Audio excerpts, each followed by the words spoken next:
परमेश्वरा गुरु साक्षात् परब्रह्म तस्मै श्री गुरवे नमः तस्मै श्री गुरवे नमः। महाशिवरात्री निमित्त हा 3 दिवसाचा वैष्णव मेळावा, त्यातला आज हा 3रा दिवस। 3 दिवस कसे गेले ते कळलंच नाही। जसं जसं आता मागचा जो वैष्णव मेळावा झाला त्याचं वर्णन आपण म्हणजे त्याचा जो काय तो प्रसंग लगेच आठवला की लगेच आपल्या डोळ्यासमोर ते सगळं तो दिव्य भव्य जो काय वैष्णव मेळावा तो आपल्या डोळ्यासमोरून लगेच तरळून जातो की नाही।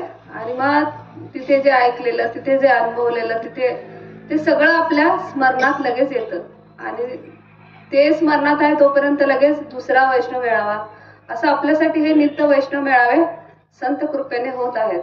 आता संतांचा आता आजच्या परिपाठात सुरुवातीला आपण ऐकलं की ते जरी गेले तरी त्यांचं जे आता ज्ञानेश्वर माऊली, तुकाराम महाराज, श्रीपाद बाबा त्यांचं कार्य कसं आहे की त्यांचं कार्य नित्य स्मरणात आहे आणि आपलं कार्य आपण आहे तोपर्यंत नंतर कोण विचारत पण नाही। ते कसे महातारे आहेत। काय म्हटले? महातारे। महातारे म्हणजे मार्गदर्शक, नित्य मार्गदर्शक आहेत ते ताऱ्यांनाही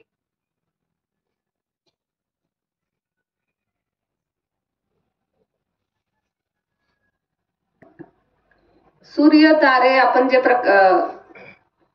अवकाशात बघतो त्यांना सुद्धा तेज कुणामुळे आहे? ते महातारे।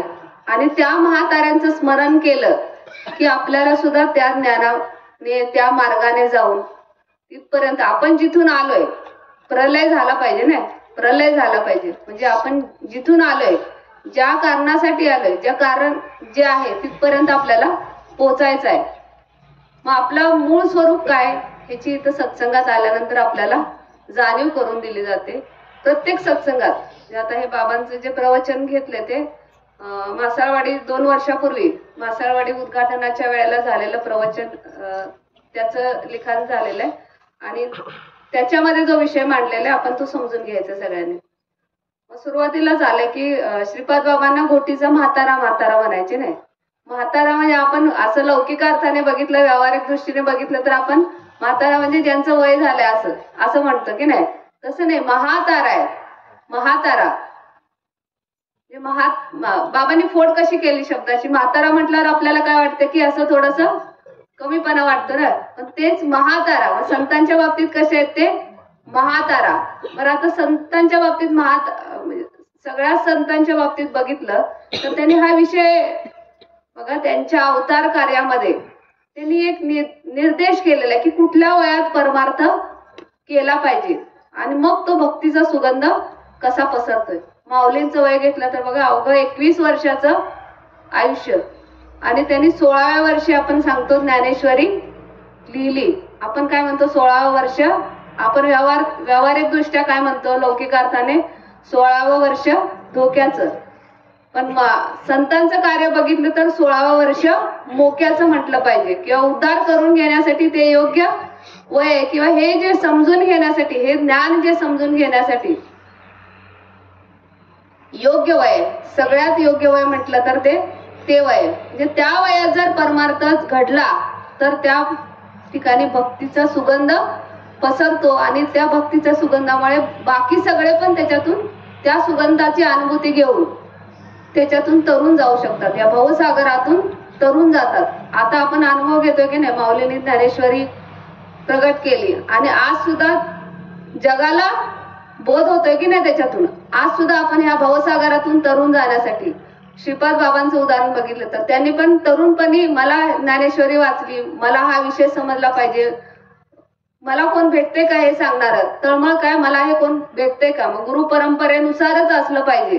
त्यांच्या घराण्यामध्ये पण परंपरा होती, पण हे नामाचा अनुभव, माळ, त्याच्यानंतर म्हणजे जे काय पत्ते आहेत ते सगळं मला तसं जसं इथं संतांनी सांगितले, माऊलींनी जसं सांगितले, शास्त्रात जसं सांगितले तसे मला गुरु भेटले पाहिजेत।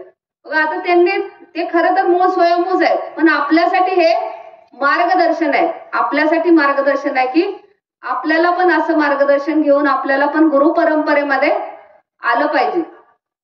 नाहीतर ते स्वयंभूच आहेत ना. त्यांनी ही रीत दाखवण्याचं काय म्हणजे काय प्रयोजन आहे आणि कुठल्या वयामध्ये केलं पाहिजे, तर त्या त्या वयामध्ये त्यांनी ते दाखवलेलं आहे की हा 16 वर्ष आहे, 16 ते 18 वर्ष आहे.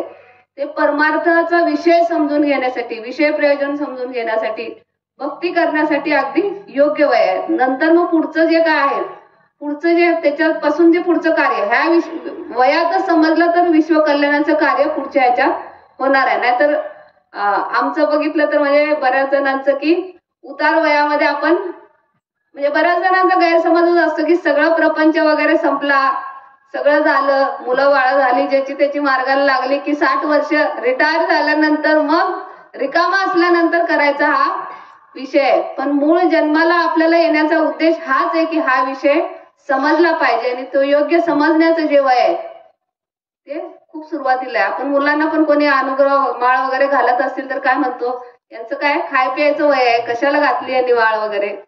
पण आज बाबांच्या म्हणजे सानिध्यात आल्यापासून की जेवढं लवकर शक्य असेल तेवढा लवकर हा विषय समजून घेतला पाहिजे. का समजून घेतला नाही ह्याची तळमळ त्या ठिकाणी लागते. आणि जो कोणी पण म्हणजे आपल्या पुढच्या पिढ्यांनी हा वारसा आहे ना, हा वारसा आहे खऱ्या अर्थानं की हा संत विचारांचा वारसा, त्याची अनुभूती जशीच्या तशी पुढे पोचली पाहिजे. नाहीतर आपण काय वारसा ठेवतो, काहीतरी घर ठेवतो, काय प्रॉपर्टी ठेवतो आहे की नाही, तो वारसा काय टिकत नाही. बाबांनी उदाहरण सांगितले की मुलगा दुर्गुण काय म्हणतो कुपुत्र असेल, किती जरी ठेवलं तरी काय सगळं संपायला काय वेळ लागत नाही. सुपुत्र असेल तर त्याला तुमच्या गरजच नाही. सुपुत्र म्हणजे कसे, कन्निक मुळे कन्या पुत्र होती जे सात्विक. म्हणजे सात्विक कशानं, हा विषय जर समजला, योग्य वयामध्ये हा जर विषय समजला तर हे घडणार आहे आणि मग तो भक्तीचा सुगंध पसरणार आहे. आता भक्तीचं आपण हनुमंताचं भक्त सर्वश्रेष्ठ भक्त म्हणतो की नाही, भक्तीचं उदाहरण, तर ते त्यांचं एक उदाहरण बाबांनी सांगितलं ह्याच्यामध्ये की नल नील वानर त्यांना ते वर असतोय ना, म्हणजे त्यांना ते मिळालेला असतोय की ते दगड टाकले त्यांनी की ते तरंगतील पाण्यामध्ये. पण मग त्यांना विचारलं कोणीतरी की म्हणजे कसे काय तरंगतात दगड, ते म्हणे की ते आमचं सामर्थ्य नाही म्हणे. काय म्हणे, आम्ही दगड टाकायच्या आधी तिथं हनुमंत काय करतात, त्या पाण्यामध्ये असे डुबकी मारतात आणि त्याचे जे तरंग तयार होतात त्यांच्या भक्तीचे, त्याच्यावर ते तरंगतायत. बघा म्हणजे भक्ताचं लक्षण काय सांगितलंय की त्यांच्या बरोबर इतरांना पण ते नारतात. ज्ञानेश्वर माऊली, श्रीपाद बाबा त्यांच्या भक्ती, त्यांची जी भक्ती आहे, आपण जो काय आता अनुभव घेतोय, आनंद घेतोय, तो त्यांच्यामुळे, त्यांच्या भक्तीचा जो हाक आहे तो तरंग निर्माण झालेला आहे. हे जे वलय तयार झालंय त्यामुळे आपल्याला जी अनुभूती येते, आनंद मिळतोय, चिंतनाला बसल्यानंतर, कार्यामध्ये आल्यानंतर का बरं आहे तो, तर तो त्यांच्या भक्तीचा परिणाम आहे. म्हणजे बघा संत महात्म्यांचं कसं कार्य आहे की ते त्यांच्या सानिध्यात जे पण येतील त्यांना हा अनुभव येणार आहे. पण मात्र त्याच्यासाठी सानिध्यामध्ये आलं पाहिजे. आता बाबांची जी रीत आहे अनुग्रह प्रबोध, ही कुठं म्हणजे कुठंच नाही. जे बरेच लोक अनुभव सांगतात किंवा नुसतंच काहीतरी कर्मकांडामध्ये अडकलेली आहेत. जे वारी करणं, माळ घालायला गेल्यानंतर पण कसे घालतात ते, मागच्या कार्यक्रमाच्या वेळेला बऱ्याच जणांनी अनुभव सांगितला की असं समोर बसलेले असतात मठामध्ये, तिथे जातात अशी लांबूनच माळ घालतात. विषय प्रयोजन कर्माचा संबंध, चांगला विचार बारीक विचार ह्याचा काहीच नाही त्या ठिकाणी. नुसतं काहीतरी क्रिया करणं आणि माळ गळ्यामध्ये घालणं. मग बरीच लोक म्हणतात आम्ही मठावर गेलो, तिथं माळ घातली आणि काय मग ते सांगतात रामकृष्ण हरी म्हणा. अरे रामकृष्ण हरी म्हणा म्हणजे पण तो मंत्र आहे. राम कुठल्या मार्गाने गेले, कृष्ण कुठल्या मार्गाने गेले, हरी त्यांचं स्मरण केल्यानंतर, ते स्मरण करायचं म्हणजे काय, ते ज्या मार्गाने केले तो मार्ग, त्या मार्गाने जायचे.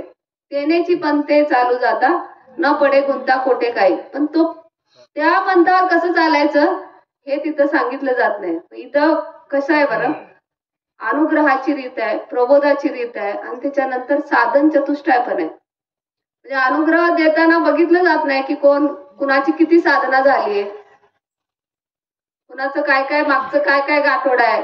कर्माचं गाठोडं प्रत्येकाचं आपण बघितलं तर तसं काय ठेवा नाही ना. आपण म्हणतो मस्त की आपला ठेवा होता, पण तसं बघितलं तर आपलं कर्म जर आठवलं मागचं काय काय अंतरंगामध्ये किती अवगुण आणि काय काय काय काय भरलेलं होतं आणि त्या सगळ्या असू दे म्हणे, या इथे बसा, त्याच्या सगळ्यामध्ये ते हळूहळू निघून जाईल म्हणे. आहे तो वज्रलेप आहे, पण इथं आल्यानंतर निघून जाणार आहे. अनुग्रह घ्या, विषय प्रयोजन समजून घ्या, कर्माचा संबंध समजून घ्या, चांगला विचार करा, बारीक सूक्ष्म विचार करा. ह्या महावाक्याचं सतत त्या ठिकाणी अभिषेक आहे ना आपल्यावरती, मारा आहे ना. विषय प्रयोजन समजून घ्या, विनियोगाची रीत समजून घ्या, कसं करायचं. त्या कळवळ्यातून आपल्याला म्हणजे या रीतीने लावून या हात कुरवाळीला माता, ही जी रीत आहे ना, जे बाकीचे लोक एवढं कर्मकांडात अडकले, त्याच्यात अडकलेत, कशात म्हणजे माळ घातली, सगळं केलंय, वाऱ्या करतायत, सगळं केलं, म्हणून म्हटले की हे माळा म्हणजे नुसती माळ घातली, वाऱ्या करतोय, कीर्तन प्रवचन पण करतात लोक, पण त्याला परमार्थात येत नाही. हे बाबांनीच आपल्याला हे सांगितलं की हे सगळं परमार्थ. लोकांना वाटतं की हे एवढं करणं म्हणजेच परमार्थ. ती एक पहिली स्टेप आहे, एकच पायरी चढलोय. आपण म्हणत असेल की मी झालो ऐसा म्हणे तो काहीच नव्हे, त्याच्या पुढं खरं तर साधना चालू होते. बाबाने आपल्याला साधनेमध्ये, नित्य साधनेमध्ये लावलंय ना. लाविले भजनी श्रीहरीच्या. भजन म्हणजे काय, नुसतं म्हणायचंय का? मग प्रत्येकाला साधना सांगितले ना. सकाळी काय ब्रह्ममुहूर्तावरती उठायचंय. बघा झोपेचा साखर झोप आहे की नाही, त्याचा त्याग. मग इथं काय म्हटलं, त्यागाची पूजा होते. खंडन पहिल्यांदा, त्याग काय, साखर झोपेचा. साखर झोपेचा त्याग करून या ठिकाणी ब्रह्ममुहूर्तावरती ते भजन झालं पाहिजे. त्याच्यानंतर मग जिथं कार्य, पांडवकड्याला चला, गोसेवेला सकाळी 3:30 वाजल्यापासून तिथं पण ते काय तूप काढण्याची जी प्रक्रिया आहे का नाही, म्हणजे जे सार काढण्याची प्रक्रिया आहे बघा, ती कधी आहे, ती नंतर आहे का बघा. जी वैदिक पद्धतीने जे सांगितलेलं आहे ती कधी आहे, सार कधी निघणार आहे बघा. आपण व्यवहारात पण हे उदाहरण बघतो की त्या वेळेला जे तूप तयार होते ते त्याच्यातले जे गुण आहेत ते सर्वोत्तम आहेत ना. मग आपल्यामधलं जर सार प्रगट करायचं असेल तर कुठल्या वेळेला, ब्रह्ममुहूर्तावरतीच. ही जी रीत आहे ना, ही संतरीत याच ठिकाणी आहे. त्या वेळेला आपल्याला हे माहित की का उठायचं, कशासाठी, त्याच वेळेला उठलं पाहिजे का, नंतर केलं तर चालत नाही का, उठून भजन करतोय की, किंवा म्हणजे मोबाईलवर टाकलं की झालं, भजन झालं की आमचं. म्हणजे ती नाही ना, तिथं तूप तयार कडलं पाहिजे, हे झालं पाहिजे, सगळं झालं पाहिजे ना, बसलं पाहिजे. त्याच्यासाठी आतमध्ये ती अवस्था झाली पाहिजे की नाही. आतमध्ये तो प्रगट होतोय की नाही, त्याची अनुभूती, त्याचा आनंद घेण्यासाठी जागा राहा. म्हणजे कुठपर्यंत जागा राहा सांगितलंय, सूर्य उगवेपर्यंत. इथं सत्संगात आल्यानंतर हे विचार ऐकल्यानंतर मग ही अशी उकल व्हायला लागते की सूर्य उगवेपर्यंत का म्हटलंय. तूप व्हायची प्रक्रिया कधीपर्यंत आहे बरं, ते सूर्योदय होईपर्यंत हे सगळं पूर्ण झालं पाहिजे. तोपर्यंत झोपू नका, नंतर वाटल्यास झोपा, पण नंतर तो झोपतच नाही, खरं तर जागाच राहतो. आणि आधी उठला नाही आणि झोपला तर मग ते झोपलाच, दिवसभर ते झोपेतच. आणि हा आपला प्रत्येकाचा अनुभव आहे की नाही. ज्या दिवशी आता इथं आपण सत्संगात असतोय त्यावेळेला असं कुठं वाटतंय का की खूप दमलोय, खूप कंटाळा आलाय, उठलोय सकाळी 3 वाजता, 3 वाजल्यापासून सगळेजण उठलेले असतात, पण उत्साह असतोय ना दिवसभर. आणि रात्री असं झोपेपर्यंत पण तो उत्साह, म्हणजे असं वाटत नाही की अजून आपल्याला आरामाची गरज आहे. कुठून येत आहे बरं हे ऊर्जा, तर ते म्हणून त्या ठिकाणी आपल्याला योग्य रीत म्हटलंय की नाही, योग्य रीती पण ते आपण आहोत. मग त्याच्यासाठी आता बघा, आपला जरी परमार्थ आपण उशिरा जरी चालू केला असला तरी आपल्याला हा अनुभव त्यांच्या कृपेनं येतोय की नाही. नाहीतर हा ह्याच्यात नसतो तर आपण काय उद्वेगच नाही सगळा, चिडचिड, हे कसं होईल, ते कसं, उठल्यापासून ह्याचं कसं व्हायचं, त्याचं कसं व्हायचं, माझ्या कामाचं कसं व्हायचं, हा ऐकत नाही, तो ऐकत नाही, अमकं झालं तमकं झालं, चिडचिड चिडचिड. पण इथं सकाळी उठल्या उठल्याच ब्रह्ममुहूर्तावरती भजनाची रीत सांगितल्यामुळे ह्या चिडचिड, उद्वेग ह्या सगळ्यापासून बाजूला कर्म, कर्मात अडकतो ना, कर्माचा संबंध वगैरे, त्या सगळ्यापासून अलिप्त करण्याची जी रीत आहे ती त्या ठिकाणी बाबांनी सांगितली. आणि त्या रीतीप्रमाणे गेलं तर मात्र त्या म्हणजे आपल्याला जिथं जायचंय, मूळ कारण आहे की नाही, तिथपर्यंत जाण्याची ही रीत आहे. म्हणून ह्या रीतीमध्ये सतत राहायचंय, सतत सातत्य, साधनेमध्ये सातत्य खूप महत्वाचं आहे. आज एक दिवस केलं, वैष्णव मेळापुरतं केलं असं नाही. म्हणजे आता 3 दिवस इथं आलाय तोपर्यंत घरी गेल्यावर पण ही नित्य साधना. म्हणून तर आपल्याला तिथं म्हणजे मोबाईल ह्या साधनाचा आपण तसं बघितलं तर जगामध्ये आपण बघतो की त्याचा गैरवापर म्हणजे चुकीच्या कारणासाठी वापर. हे साधन सुद्धा योग्य कार्यासाठी सकाळी उठून त्या ठिकाणी जरी घरी गेला तरी तिथं कनेक्टेड आहे, कनेक्टेड ठेवले की नाही. म्हणजे कशी रीत ते महात्म्यांची. आणि हे असं म्हणून त्यांचं कार्य, म्हणून त्यांना म्हटलंय महातारा. कारण ते दिशा देतात आपल्याला, सतत दिशा देतात की कसं करायचंय परमार्थ. आपण करतोय ते खरोखर परमार्थामध्ये मोडतंय का, जी क्रिया घडते त्याने निसर्ग प्रसन्न होतोय का, देव प्रसन्न होतोय का. साधन भक्ती कशासाठी करायची आहे, आपल्याला वाटायचं भक्ती म्हणजे काय, काहीतरी मला मिळवायचंय, मला काहीतरी प्राप्त करायचंय, ह्याच्यासाठी भक्ती आपण करत होतो नाही. पण भक्ती काही मिळवण्यासाठी नाही, काय प्राप्त करण्यासाठी नाही, तर प्राप्तीच्या पलीकडे जाण्याचा हा विषय. प्राप्तीच्या पैलतिरी जाण्यासाठीची जी साधन आहे ती साधनेमध्ये सतत राहिलो तर मात्र हे होणार आहे. आता इथं महादेवाचं अधिष्ठान म्हटलं की नाही, तर आपल्या सगळ्यांचं अधिष्ठान आता 2-3 दिवस झाला आणि मग नेहमीच हा आपला विषय आहे की आपलं अधिष्ठान ओम. सगळ्यात पहिलं जे काय म्हणतात ओंकार जो बाहेर पडलेला आहे तो काय म्हटलंय, ओम आहे ना. काय आहे तो, ओम. आता ओम हे निर्गुण निराकार आहे, निर्गुण निराकार आहे. त्या ओमच साकार स्वरूप म्हणजे शिवलिंग आहे. ओमचं साकार स्वरूप काय आहे, शिवलिंग आहे. आता ओमचं भजन किंवा शिवलिंगाचं दर्शन हे दोन्ही पण म्हणजे प्रगट स्वरूपामध्ये. तसं बघितलं तर बघा बाकी इतर भगवंताच्या आपण मूर्ती वगैरे असते, पण ओमचं स्वरूप काय, शिवलिंग आहे. म्हणजे ओमचं जे काय प्रतीक आहे ते शिवलिंग आहे. आता मार्कंडेय ऋषींची जी कथा आहे ती याच्यामध्ये आली आहे की म्हणजे त्यांचं ती जी भक्ती आणि शिवाची जी आराधना आहे आणि मूळ स्वरूपापर्यंत जाण्याचा जो विषय कसं गेलंय आणि काय त्याच्यामधून प्राप्त झालेलं आहे. मार्कंडेय ऋषींच्या लहानपणीची जी गोष्ट आहे, त्यांचे वडील काशी विश्वेश्वराचे तर त्या ठिकाणी त्या परिसरात राहत होते. शिवाची आराधना करायचे, रोज नित्य त्यांची नित्य पूजा असायची. मग त्यांना मूलबाळ होतं, पण त्यांची अपेक्षा पण काय नव्हती, पण नित्य त्यांची पूजा असल्यामुळे शिवाने प्रगट होऊन एक दिवस विचारलं की तुला काय हवंय, तर म्हणे मला काय नकोय, मला काय नकोय, मला तुमच्या भक्तीमध्येच आनंद आहे. तरी सुद्धा ते मनामध्ये कुठं एखादी खुट्ट असते की नाही, तसं म्हणे की नाही तरी सुद्धा तू माग, तुला काय असं वाटत असेल. तर मग ते म्हणे की मला मूलबाळ नाहीये.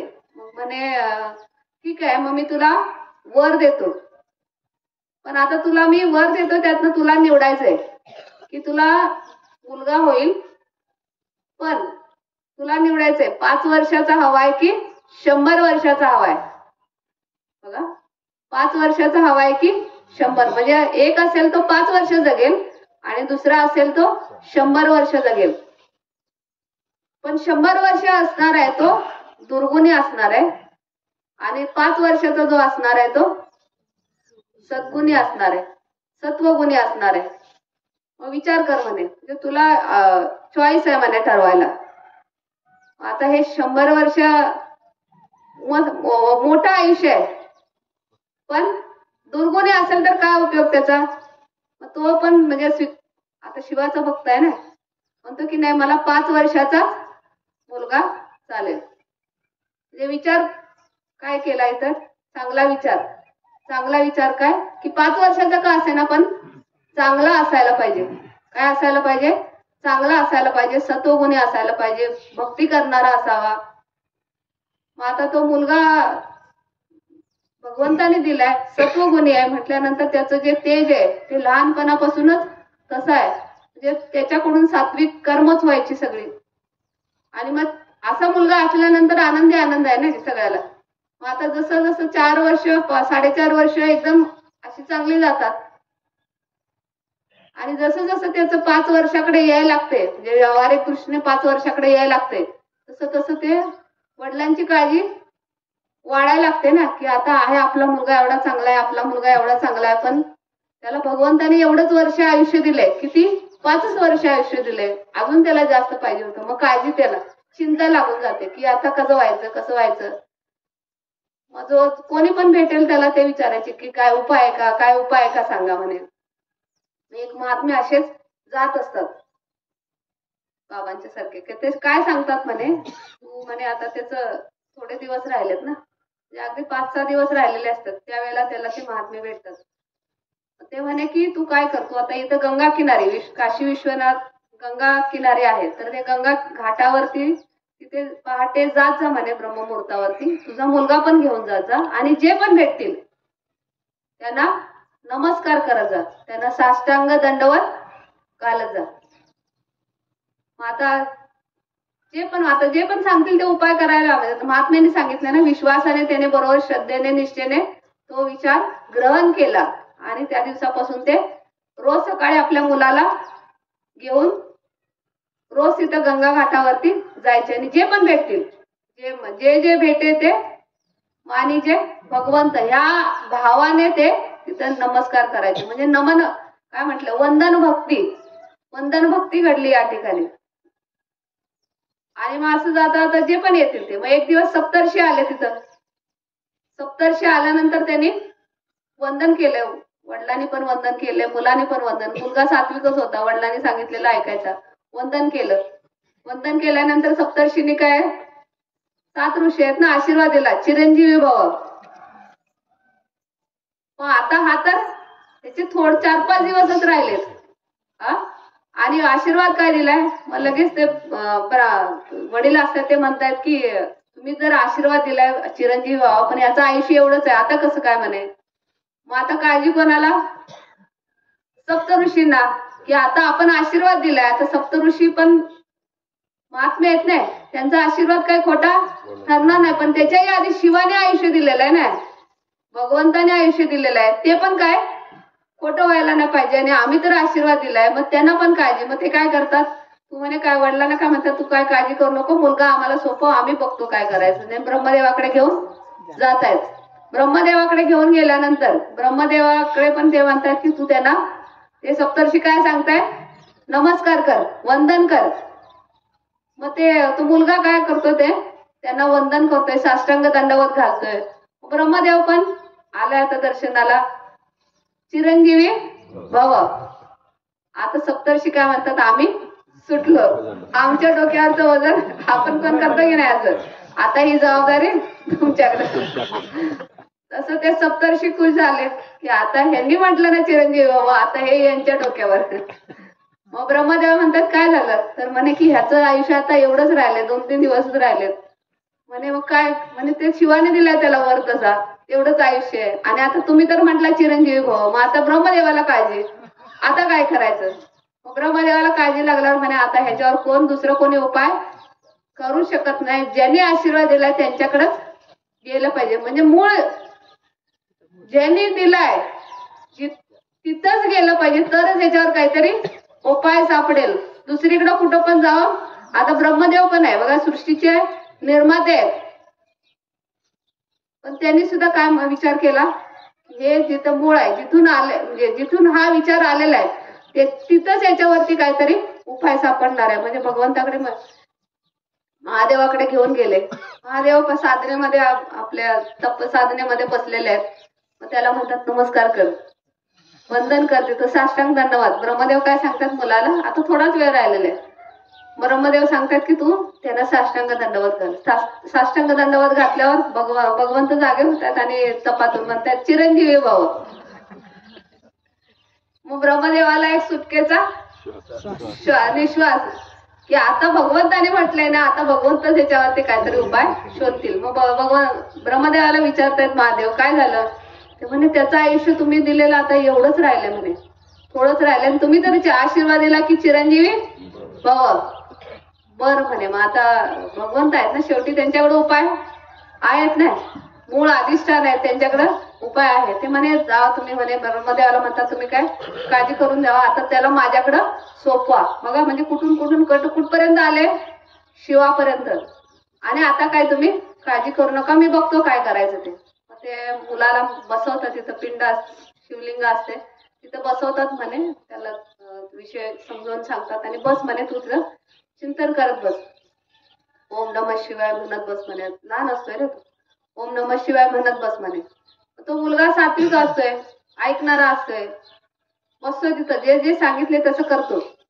आणि मग ती घटका ज्या वेळेला येते त्यावेळेला यमाचं काम आहे वेळेवरती एक क्षण सुद्धा इकडं तिकडं आता वाजून माझे आता साधना चिंतनाला बसलंय असं काय नाही. त्याची वेळ झाल्यानंतर आला की तो बरोबर आल्याबरोबर आता ह्याला बसवलेल्या साधना, जसं जसं यमाने पाश टाकला तसं त्याने उठून त्या पिंडीला आलिंगन घातलेलं, मिठी मारलेली. म्हणजे त्याला असं काय म्हणजे मला आता तुझ्याशिवाय कोण नाही, ही जी अवस्था आहे की नाही, ती मिठी घातल्यानंतर आता तूच आहे सगळं तारणहार.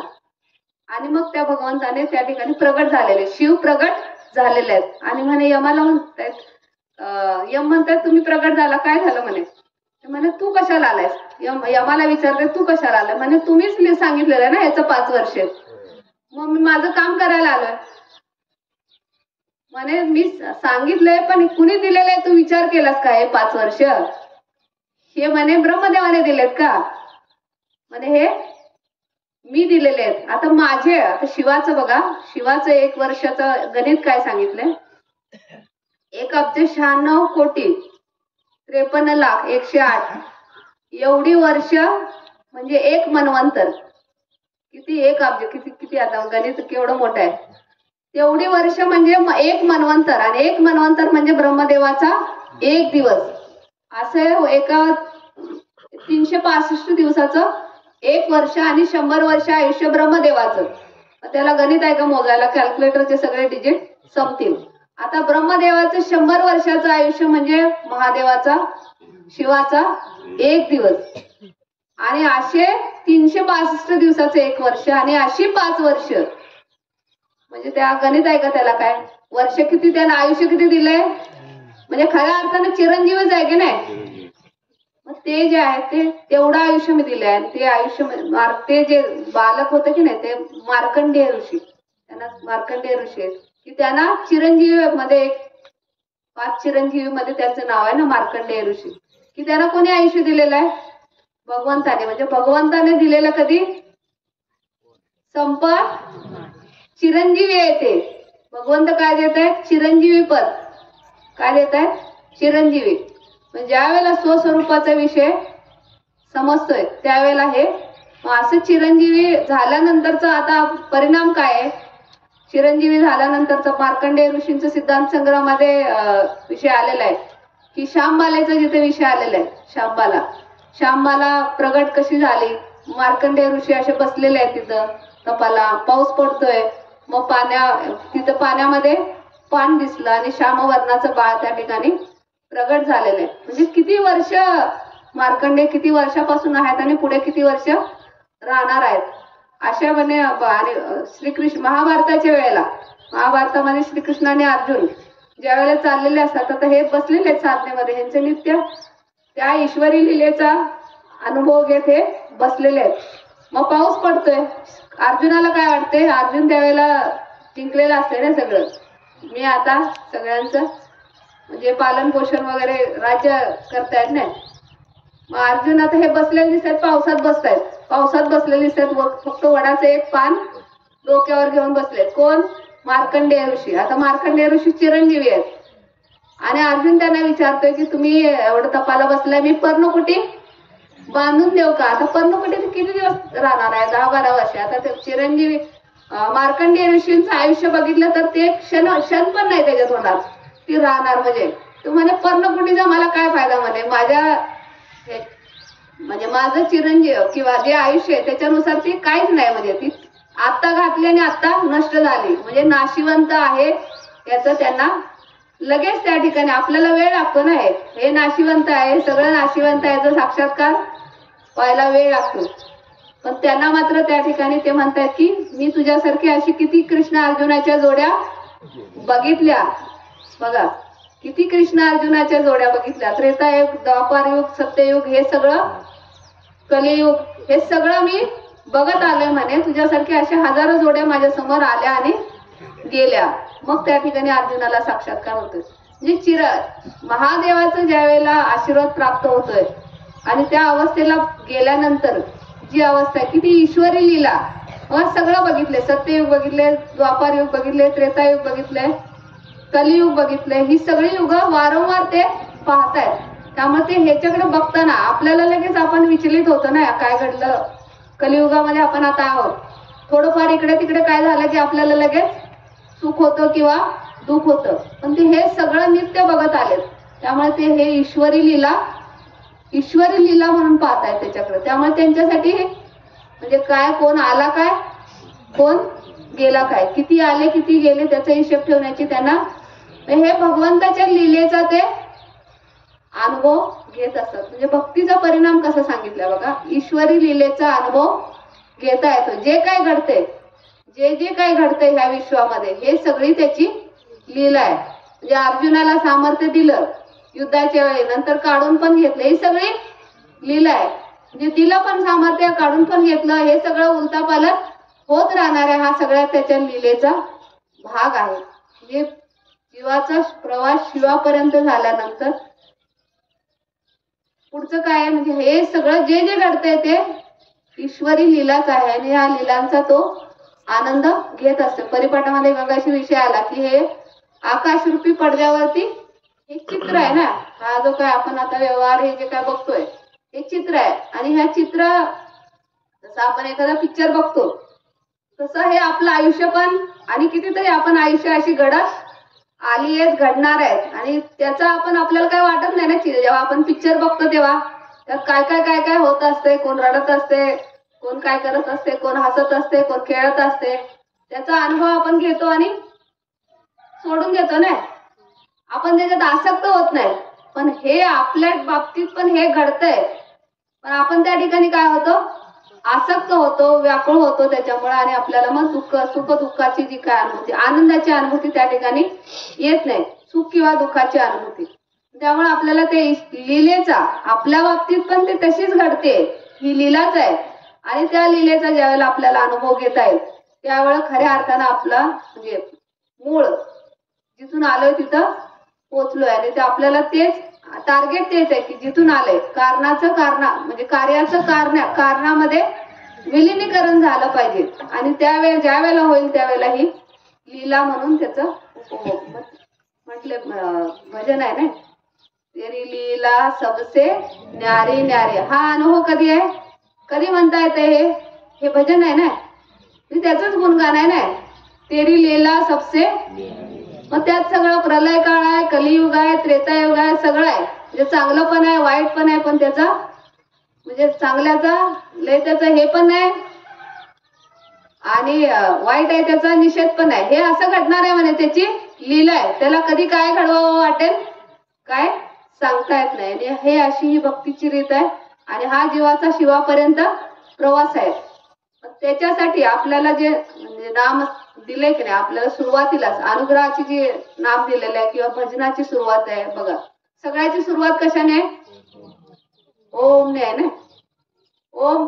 आणि आपल्यासाठी साकार स्वरूपात, तर हे निर्गुण निराकार आहे आणि साकार स्वरूप. ही साधना बघा कशी जोडलेली आहे,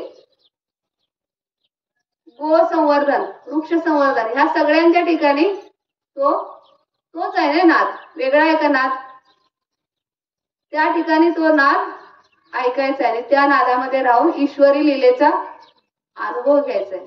आणि त्याच्यासाठी मात्र मग अखंड ही साधना, नित्य साधना आहे ना, अशी एका दिवसापुरती आहे काही, शेवटच्या श्वासापर्यंत आणि शेवटच्या श्वासाला पण म्हणजे त्यामुळे आता हे वळण आधी पडलं तर ना इंद्रियांना, तर शेवटच्या श्वासाला आठवेल. आणि वळण नसेल तर आपण म्हणतो ना काय, म्हणजे बाबांचं वाक्य आहे की एखाद्या परीक्षा चुकली तरी पण तास चुकवू नका. का बरं त्या ठिकाणी? कारण जर तास केला असेल तर परीक्षेमध्ये काय काळजी करायची गरज नाही. पण तास चुकत असेल तर मनाने किती पण परीक्षेची तयारी करू दे, तो कुठला प्रश्न टाकेल ते त्याच्या लिहिलेमध्ये कुठला प्रश्न येईल आहे का त्याच्यामध्ये आपल्याला आपण जे पण आपण म्हणतो मी काय मनोमार्गे, आम्ही काय करतोय की मनोमार्गे, आमच्या मनाची माळ आहे, आमचं आम्ही केलं, अनुग्रह घेतला, प्रबोध घेतला, आम्ही घरी बसून भजन करतो की घरी बसून वैष्णव इथं जे काय आले आहे की ऐकाय म्हणजे वाचतो आम्ही घरी बसून, तसं आहे का ते या ठिकाणी? म्हणून तर प्रत्यक्ष हजर पाहिजे तर ह्या लीला कशा आहेत हे समजून येईल त्या ठिकाणी. म्हणून प्रत्यक्षाला खूप महत्व आहे. प्रत्यक्ष त्या ठिकाणी पांडवकड्यावर गेलं पाहिजे. जे आपल्या भक्तीचा आता पुढं सांगतात की भक्तीचा आपल्याला तसा काय म्हणजे फायदा पण नाही, म्हणजे करून काय फायदा नाही आणि न करून काय तोटा नाही. मग करायचं का नाही? लगेच फाटे फोडायचे, करायचं नाही. मग नाही केलं तर काय फरक पडतोय, काय तोटा पण नाही. पण ह्याचा परिणाम काय होतोय म्हणजे आपल्याला आनंद भेटतोय आणि निसर्गावर पूर्ण निसर्गावरती त्याचा परिणाम होत असतोय. हा आनंद आहे तो निसर्गामध्ये व्यक्त होतोय. झाडा फुला पानांमधून गाय गोसंवर्धनामध्ये जे गायीच्या सेवेमध्ये आहे ते सांगतात, म्हणजे गायींकडून आनंद भेटतोय ना आणि त्यांना पण प्रसन्नता. या भजनाने सगळेजण प्रसन्न होत आहेत आणि सगळे जर प्रसन्न असतील तर आपल्याला दुःख होईल का कधी? म्हणजे जोपर्यंत काय म्हणतात प्रत्येक जीव हा विषय समजून घेत नाही, हा शाश्वत आनंदाला पात्र होत नाही, तोपर्यंत खऱ्या अर्थाने हा आनंद सगळीकडे त्याचा अनुभव येणार नाही. म्हणून भजनाचं जे महत्व आहे की भजन का झालं पाहिजे, जरी आपल्याला वाटत असेल की आपल्याला काय फायदा याचा, सांगितलं आता बाबाने की काय फायदा नाही, काय करून काय फायदा नाही, पण त्याचा परिणाम ह्या सगळ्या विश्वावरती होत असते. आता बघा संतांचं कसं आहे की सगळ्यांना सुखी करणं हे त्यांचं प्रयोजन आहे. आपलं काय मी एकटा सुखी झाला पाहिजे, पण एकटा सुखी होऊ शकत नाही. कारण हे सगळं कनेक्टेड आहे ना. म्हणजे एका ठिकाणी दिलेला दाब सर्व ठिकाणी पारेषित होतो. एका ठिकाणी जर दुःख असेल तर त्याचा परिणाम सगळीकडे पसरणार आहे की नाही. म्हणून त्या ठिकाणी सगळीकडे सुखाचा जर अनुभव यायचा असेल तर मात्र मग या रीतीमध्ये अखंड कधी नाही, कधी मध्ये नाही, अखंडत्व किंवा सातत्य खूप महत्वाचं आहे. आणि म्हणून हे असंच वैष्णव मेळावा असेच होत राहणार आहे. प्रत्येक पुढचा वैष्णव मेळावा मला, पुढचा सत्संग मला मिळावा, हेच त्याच्या ठिकाणी आपली इच्छा काय असली पाहिजे की पुढचा वैष्णव मेळावा कधी आहे, पुढचा सत्संग कधी आहे, मला कधी भेटतोय. आणि नित्य साधना दिलेली आहे ना, त्या नित्य साधनेमध्ये मला राहता येते का. आणि मग ते मार्कंडेय ऋषी जसे ईश्वरी लीलेचा अनुभव घेत आहे तसं आपल्याला पण घेता येणार आहे. झालेली सेवा सद्गुरू चरणी अर्पण करून सेवेला पूर्ण. देव देश आणि धर्मासाठी विश्वात्मके देवे.